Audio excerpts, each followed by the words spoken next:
Hello my friends, and welcome to another video where I'm going to mention 5 books that take place in a particular state within the United States. Last time I did this, I did Alabama, I believe. So the last time I did this, I mentioned 5 books that were based in Alabama. Today it is Alaska. So let's go ahead and get started so I can give these books the attention that they should have. I don't know. These are books that I have. I'm trying to think if there's one. I don't think so.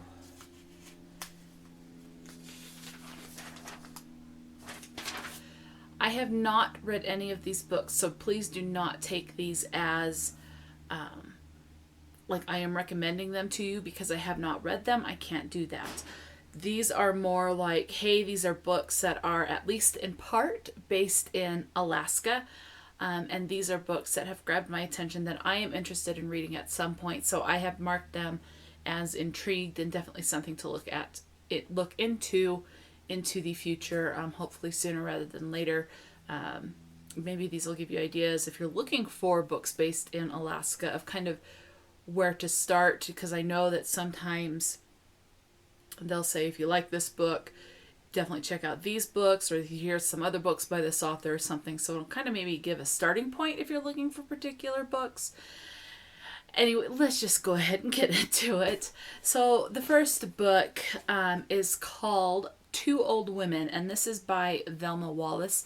This is an adult book. It is, I wanted to say it looked like short stories, but I think it's maybe a shorter story. But it's not a bunch of short stories. This is a historical fiction, and it is based on folklore, on indigenous folklore. I don't remember the tribe that was mentioned, unfortunately. It's one I haven't heard of before, unfortunately. How many times am I going to say that in this video? Because Ute and Cherokee are the biggest. Ute, especially the Navajo and Cherokee, they're the ones I think I hear about the most. But I know there are a plethora of other indigenous tribes out there, and I hope I'm saying things correctly. But this one I have not heard of before, so just unfortunately I can't tell you what tribe it was. But this is adult. Again, it's historical fiction, and it is based on indigenous folklore. This one talks about 2 women who never really contributed to their tribe. And then this hard winter comes up, and their tribe decides to relocate or leave. Unfortunately, these 2 women are left behind because they do not contribute to the tribe. They take, but they don't give.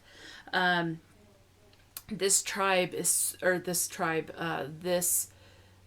relocates because the winter is so bad and there is a famine during this winter. So these 2 women have to rely on themselves and on each other to try to survive. I don't know if they're going to make it back to their tribe or if the tribe's going to come back. I don't know.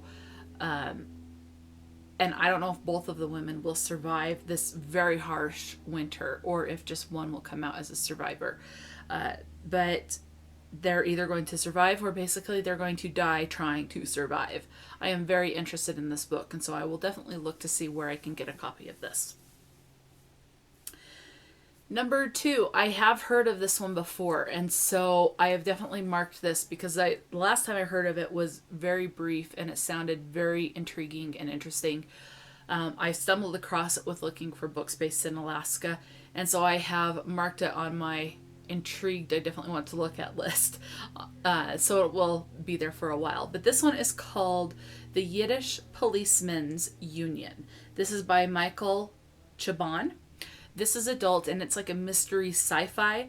This, the place in Alaska is called Sitka. One thing with this book is I think Sitka, when I was reading the description, is comprised of a lot of people who are Jewish, if not everyone in the community is Jewish. So they've already faced persecution and ridicule and tried to survive through World War II and the Holocaust and all of that. And so now they're going through things again in the community of Sitka. Because so they're going to go through things again because there is a chance that so Sitka is its own kind of like province that takes place in Alaska or right next to Alaska. But so the community in Sitka realized that Sitka is at risk for being, what's the word? Not being their own little province or union anymore, of reverting and becoming part of Alaska as a whole. So they have to deal with that. There is this police officer, his name is Meyer Landsman. He basically can't get a break in life. His wedding or his marital life is in shambles. He has trouble with his job, and he's a police officer. Things just go wrong left and right in his life, and so he's having to deal with that, trying to pick things up. So it mentions that he is in a hotel for a night at least, and unfortunately at this hotel there is a murder that takes place right under his nose, and so he's trying to figure out what's going on with that, while things just keep falling apart around him. And so he's just losing everything left and right. He also begins to question everything that he knows, including his faith. So, and I believe it mentioned that he is also Jewish because he is a member of Sitka as well. So he starts to question everything that he knows while he's trying to survive his life just falling apart.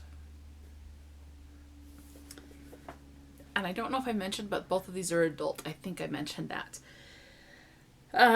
Book number 3, I'm sure many people have heard of. It has made its way around BookTube a couple of times. I have not read it yet, but I really, really want to.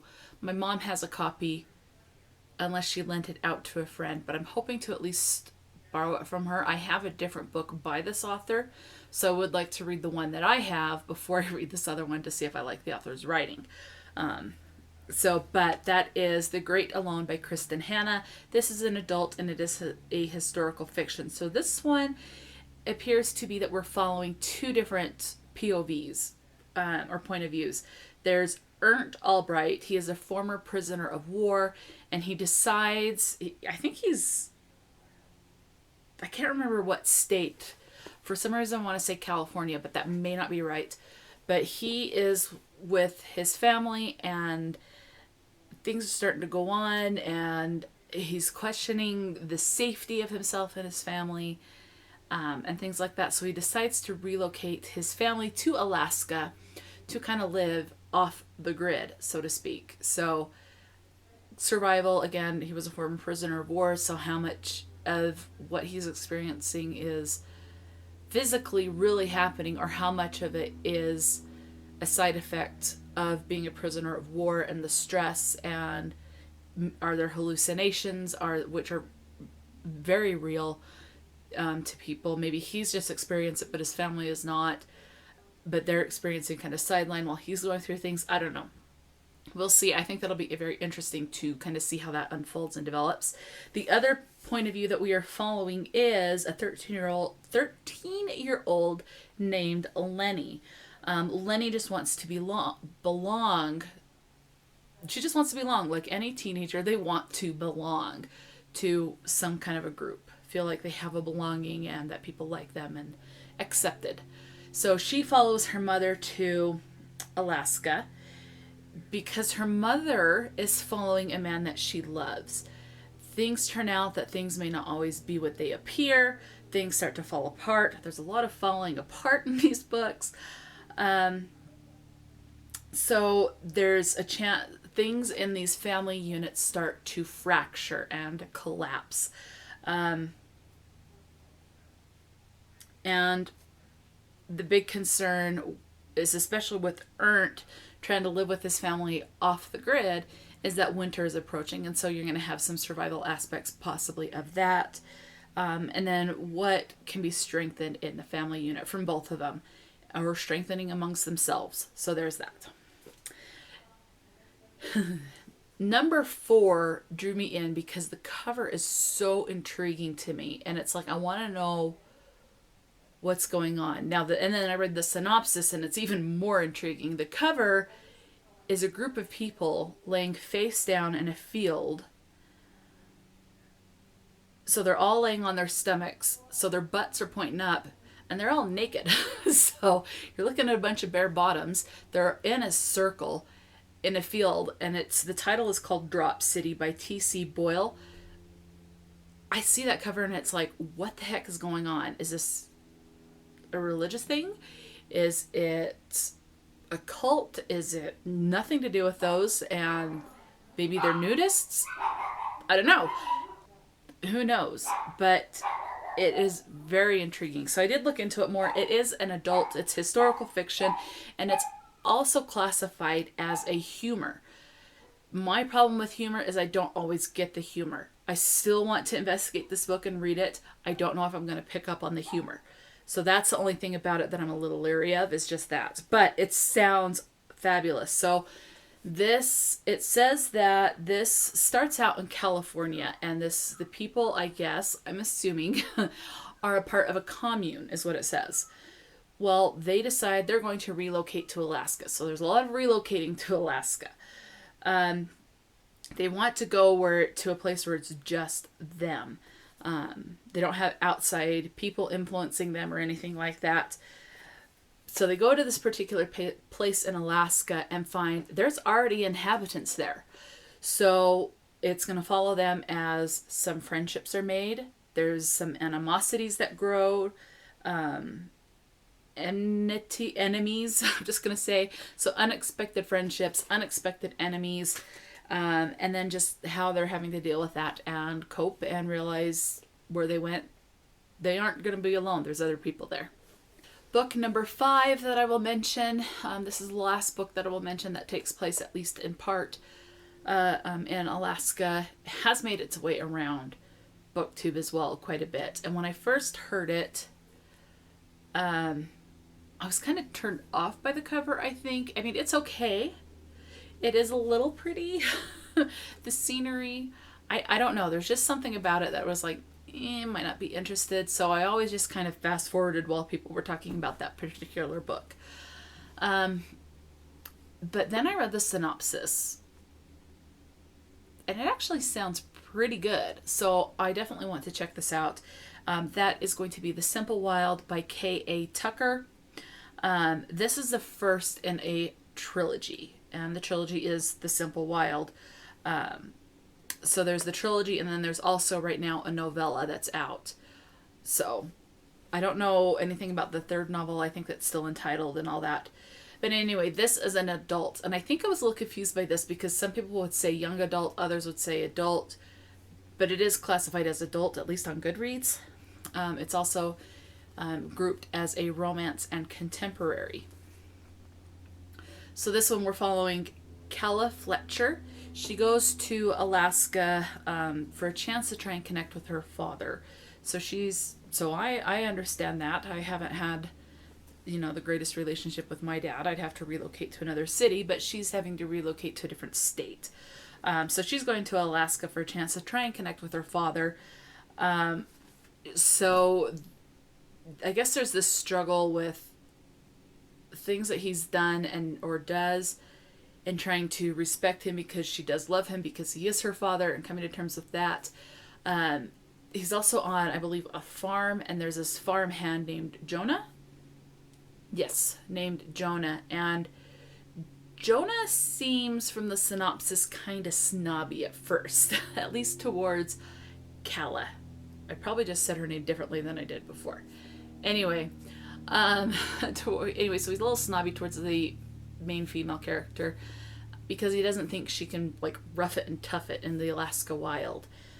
So it sounds like it's going to be kind of an enemies to lovers. I know a lot of people love that. I don't think I've ever read Enemies to Lovers. I don't know. I'm still confused by that. But so she is kind of put off by his attitude towards her, thinking she can't tough Alaska out. so that she doesn't have it in her to live and survive in Alaska. And she wants to prove him wrong. So we're going to follow that. And I am assuming it's going to be kind of like an enemies to lovers. Those are the 5 books that I definitely want to check out that take place, again, at least in some part in Alaska. I think all of them have someone that starts out somewhere else and then they relocate to Alaska. It's a lot of relocating, a lot of moving. That's fine. I do like books with traveling in it, so hopefully there's a little there. But I definitely want to check those out. I hope maybe these gave you some ideas, or if these are some authors you've never heard of before, you definitely want to check them out or look at some of their different books, or maybe it'll lead you to something like, if you like this, then you might be interested in this author and this book. I don't know. You can kind of get into a hole on that and just keep going. So there's that. So those, again, were the 5 books that take place, at least in part, in Alaska. I hope you enjoyed this video, and I will just talk to you later. So until next time, stay true to yourself and enjoy a good book, and I'll talk to you later.